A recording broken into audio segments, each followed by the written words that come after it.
네, 여기는 인천공항인데요. 대만으로 빠르게 가보겠습니다. 대만에 잘 도착했습니다. 근데 비가 좀 내리네요.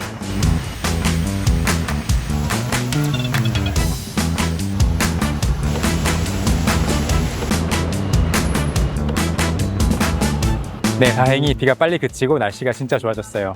이제부터 대만에서 한국어를 배우시는 분들을 만나볼 Talk to Me in Korean 미트업을 하러 갑니다.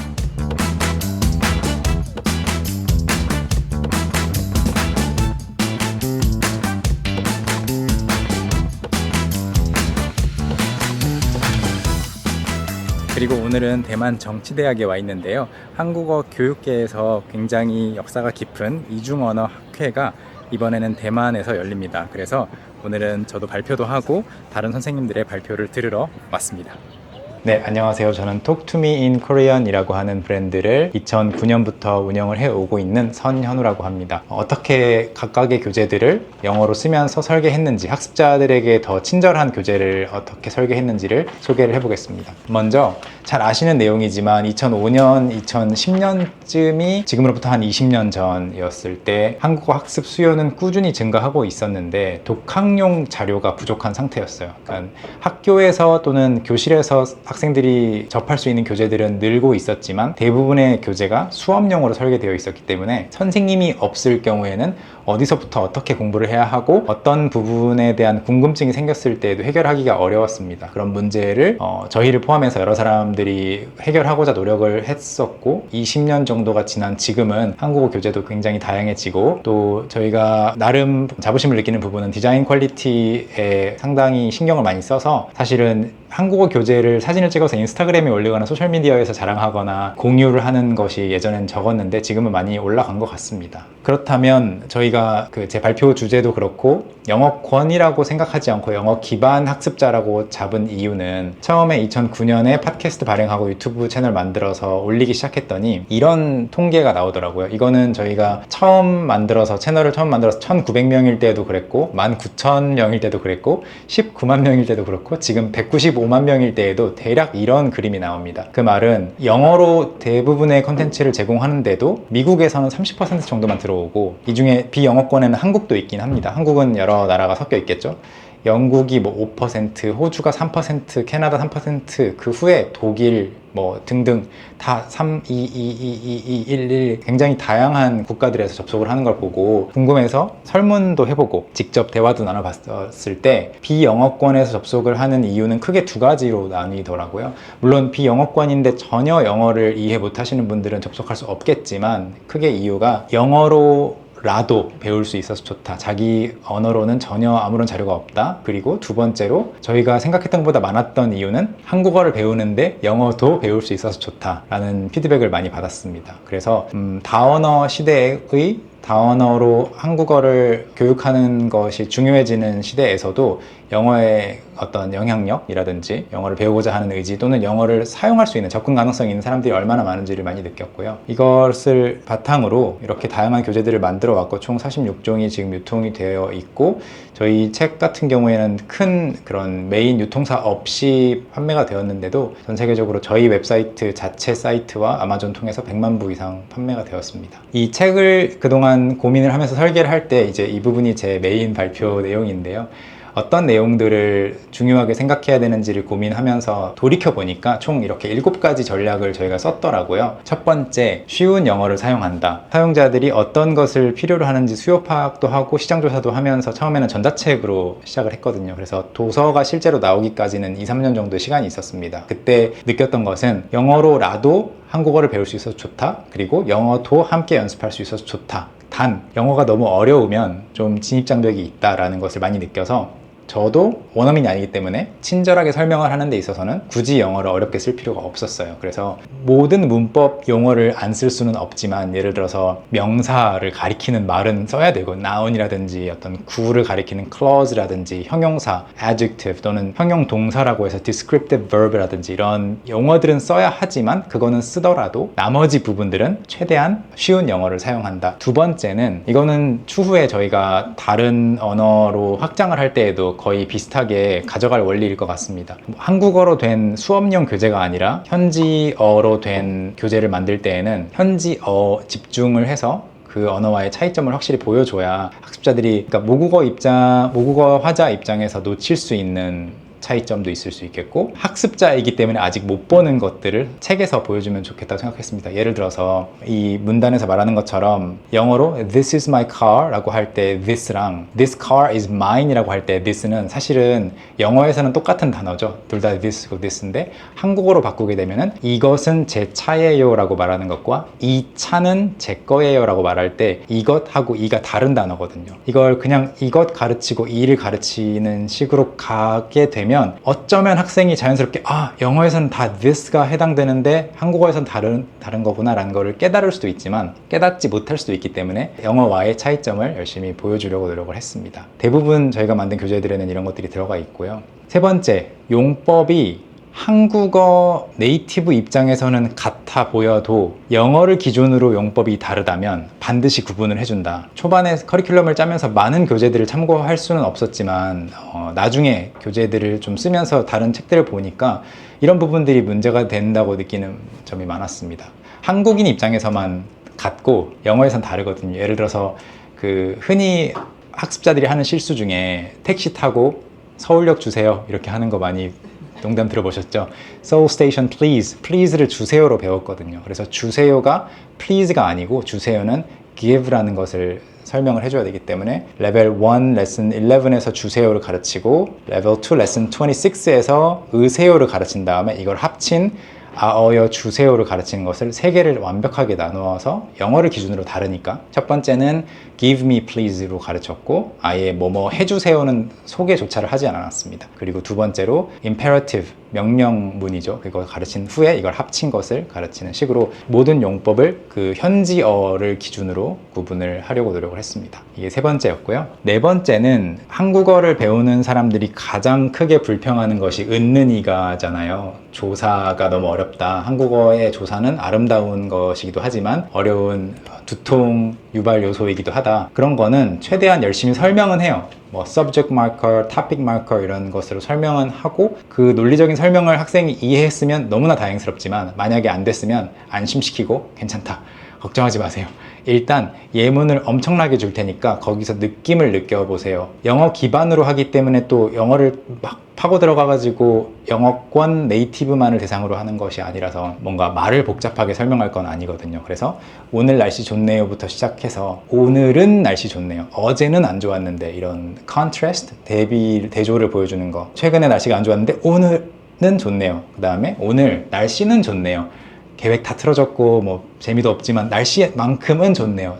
여기서는 최소한이라는 뜻을 가리킨다는 거를 은는을 그냥 토픽 마커고 뭐 용법이 어떻게 되고 이걸 설명해 가지고는 아예 영어에는 없기 때문에 한 단어로 존재하기 때문에 설명이 불가능하더라고요. 그래서 이런 거는 풍부한 예시로 알려줘야겠다. 그리고 다섯 번째, 7개 중에서 다섯 번째는 교재에서 배우는 것이 그냥 문법이 끝이 아니라 자연스러운 문화 체득도 되어야겠다는 것을 생각을 중요하게 해서 예를 들어서 저희가 죄송합니다라고 하는 굉장히 기본적인 표현을 가르치는 곳에서 그 챕터에서 이런 문단을 넣었거든요. 한국에서 죄송합니다를 배웠을 때 이제 영어식으로 생각을 해서 I am sorry to hear that 굳이 이렇게 말하지 않는 경우도 있잖아요. 영어에서 뭐 나 누구랑 헤어졌어 그러면 sorry 이렇게 말하잖아요. 그런데 그때 미안해 이렇게 말하면 너 무슨 짓 한 거야 라고 자기가 아무것도 하지 않은 잘못에 대해서 사과하는 것 같은 상황이 발생되겠죠. 오해를 살 수도 있겠고 표현을 가르칠 때 문화적인 내용도 넣어야겠다라고 해서 문화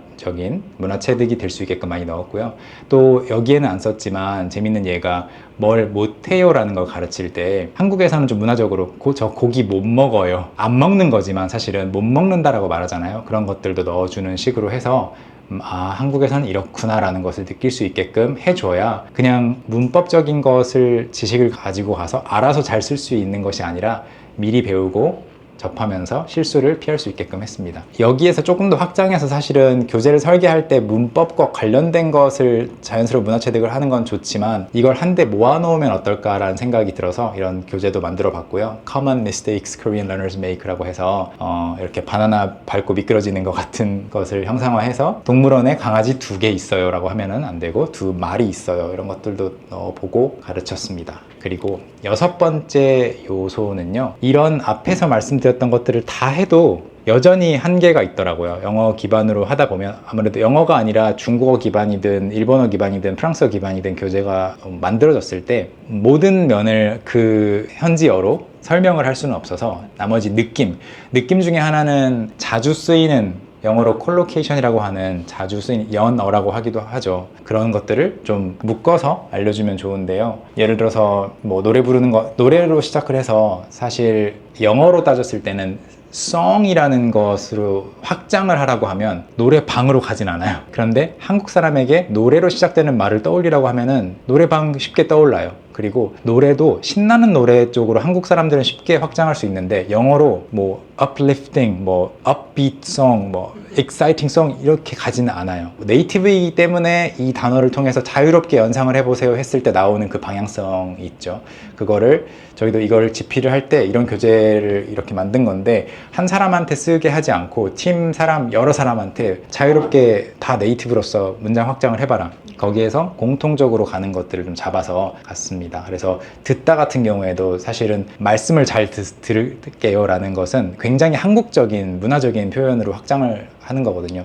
영어 교재였다면 listen to my parents로 확장되기는 굉장히 어려워요. 오히려 뭐 내 말 듣는 거예요? Are you even listening? 이런 쪽으로 갔겠죠. 그래서 문화적인 부분을 이렇게 문장 확장을 통해서도 녹여내려고 노력을 했습니다. 그리고 또 하나의 예시가 있는데요. 아까 이 책 같은 경우에는 My Weekly Vocabulary라는 시리즈로 단어를 가르치는 거였다면 이번에는 굉장히 한국어스러운 문장 확장들이 또 있어요. 예를 들어서 일찍 일어나다와 졸려요를 섞으라고 했을 때 초중급에서는 일찍 일어나서를 많이 써요. 근데 조금 더 이걸 잊어버리고 일상생활에서의 회화를 들어보면 일찍 일어나더니가 나오거든요. 학습자가 더니를 먼저 고르기가 굉장히 어려워요. 일찍 일어나서를 많이 쓰기 때문에. 그래서 이런 것들도 굉장히 자연스러운 조합. 그래서 너무 일찍 일어났더니 졸려요. 그 다음에 왜 너무 일찍 일어났는지를 앞에 붙이려면 대충 이런 식으로 새벽 5시에 알람이 울려서 너무 일찍 일어났더니 졸려요. 여기에서도 사실 알람 울렸어요 라고 하는 짧은 문장에서는 알람 2에 2가 없잖아요. 근데 여기에서 새벽 5시에 알람 울려서 라고 하기엔 좀 어색함이 있어요. 문장이 길 때는 조사가 다시 들어가서 관계를 명확하게 해줘야 되거든요. 이런 것들을 또 가르치는 책도 한번 만들어 봤습니다. Build and Extend Your Korean Sentences 같은 경우에는 중급자들에게는 내가 한국어로 말하는 게 너무 끊겨, 뚝뚝 끊겨,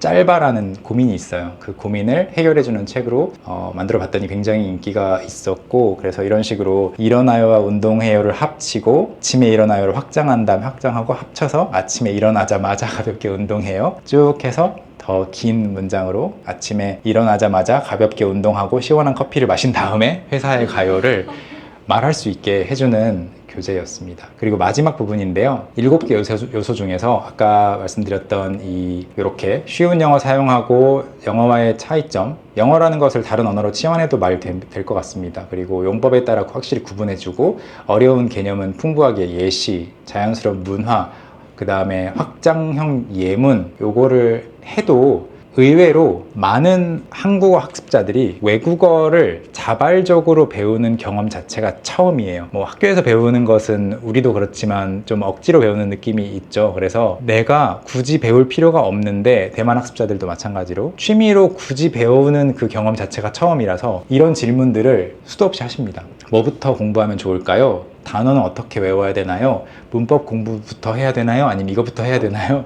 말하기 연습은 도대체 어떻게 해야 돼요? 라는 질문들이 항상 많이 있기 때문에 이런 내용에 대한 답변이나 조언, 가이드를 도서를 통해서 계속 열심히 녹여내서 소개를 하려고 하고요. 그래도 다 완벽하게 되지는 않더라고요. 그래서 도서를 구매하기 위해 방문하시는 분들을 위해서 유튜브 통해서 이런 것들을 찾으시는 분들을 위해서 이렇게 체크리스트도 최근에 만들어서 제공을 하고 있어요. 나는 나의 한국어 목표를 알고 있다. 나는 내 한국어 실력이 어떻게 늘어나는지 알 방법이 있다. 측정 방법이 있는가 없는가. 하나도 체크를 안 하면 이제 반성을 하고 다시 좀 제대로 목표를 잡아야겠죠. 선생님이 하루에 얼마나 공부했는데 글쎄요 이러면 안 된다.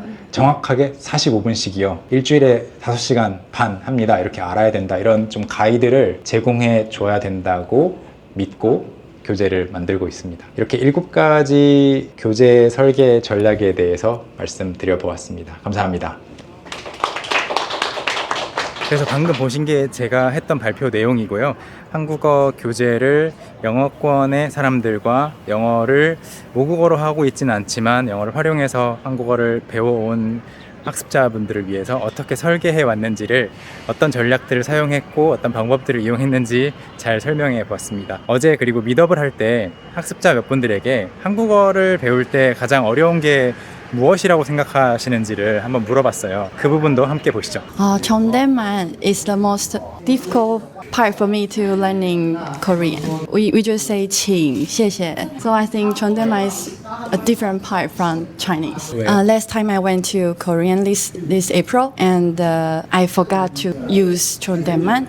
I just say 아니야 아니야. I went to a restaurant. I want this and they told me another one. So I said 아니야 아니야 아니요. 고등학교 때부터 한국어를 배웠어요. 그리고 지금 중국어 가르치고 있어요. 억양이 제일 어려운 것 같아요. 말할 때 문장이 틀리지 않는데 근데 상대방이 이해하지 않아요. 말투 때문에 제가 전하고 싶은 말 상대방이 그냥 찍었어요. 근데 맞았어요. 한국어 프로그램 많이 보고 덕질 아세요? 덕질. 덕질 많이 하고 그래서 점점 늘었어요. 지금 괜찮아요? 지금 억양 너무 자연스러워요. 진짜요? 네. 감사합니다. 많이 듣고 많이 말하세요. 이거 제일 좋은 방법이죠. 대만에서 한국어 쓰는 기회가 별로 없어서 좀 어려웠어요. 네, 인용 그 문법 좀 어려웠어요. 예를 들어서 그 다고, 냐고, 그리고 는다고, 네, 많이 헷갈렸어요. 아직도 어려워요. 다 같이 화이팅! 네, 이 채널 시청해 주셔서 감사하고요. 다음번에 또 뵙겠습니다.